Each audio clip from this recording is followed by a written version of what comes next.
Hello বন্ধুরা, welcome back to my channel with Papri চ্যানেলে তোমাদেরকে অনেক ভালোবাসা আর স্বাগত জানিয়ে আজকের একটা নতুন কন্ট্রোভার্সি ভিডিও স্টার্ট করছি।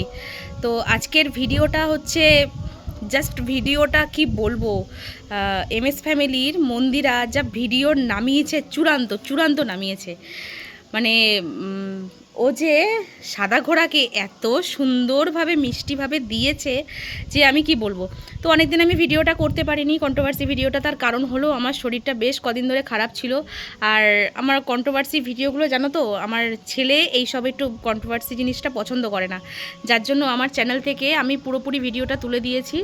আর এখন হচ্ছে নেক্সট একটা ভাবছি যে এবার লুকিয়ে একটু দেখবে, কন্ট্রোভার্সি যার করার নেশা হবে সে কিন্তু কন্ট্রোভার্সি করবেই। সেই জন্য ভাবছি একটু ছোটোখাটো করে ভিডিও ছাড়ি, তোমাদের সাথে শেয়ার করি। তো আজকে দেখলাম সঙ্গে এইমাত্র এমএস ফ্যামিলির ভিডিওতে মন্দিরা সাদা ঘোড়াকে বেশ আচ্ছা মতো দিয়েছে। এটা কিন্তু হওয়া দরকার ছিল। মানে যে হারে একটা, দাঁড়াও দরজাটা পড়ছে, দরজাটা একবার দিয়ে নিই। আসলে কি বলো তো, আমি ছাদে উঠে বসে আছি তো, আর ছাদে না হাওয়া চলছে প্রচণ্ড পরিমাণে। আর আমার যে ছাদের দরজাটা, সেই দরজাটা হচ্ছে দুমদুম করে পড়ছিল, এই জন্য একটু লাগিয়ে দিয়ে আসলাম, ইট লাগিয়ে দিয়ে আসলাম, দিয়ে এসে এবার ভাবছি তোমাদের সাথে রিল্যাক্সভাবে গল্পটা করি।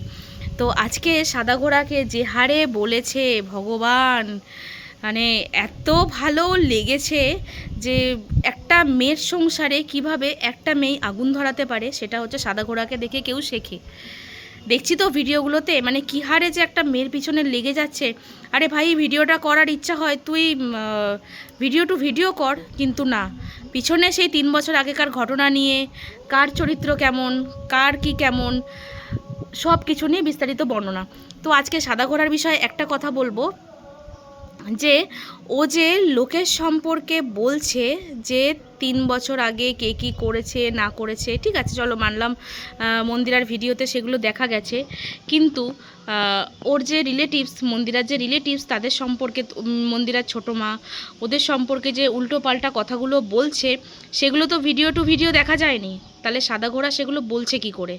এগুলো তো বলাটা একেবারেই উচিত না।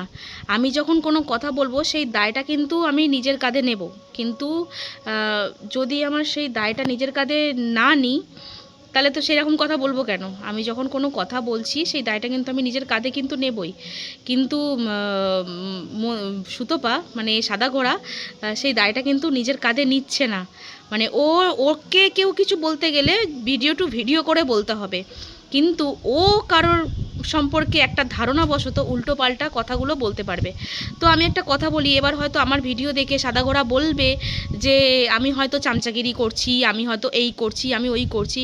দেখো, আমি কিন্তু সত্যি কথা চামচাগিরি করি না, কিন্তু একটা কথা তোমাকে বলি, যেটা হলো তুমি এই জিনিসটা করছো একেবারেই ভুল করছো। তোমার কন্ট্রোভার্সি করার ইচ্ছা হবে, তুমি তার ভিডিও টু ভিডিও দেখে করো, কিন্তু এই জিনিসগুলো করাটা কিন্তু একদম ঠিক নয়। এতে কিন্তু তোমাকে কিন্তু অনেকেই ভালোবাসে। আগে না আমারও ভীষণ ভালো লাগতো, কারণ তোমার গানগুলো ভীষণ পরিমাণে, গানটা সুন্দর করো, তোমার গানের ভয়েসটা খুব সুন্দর।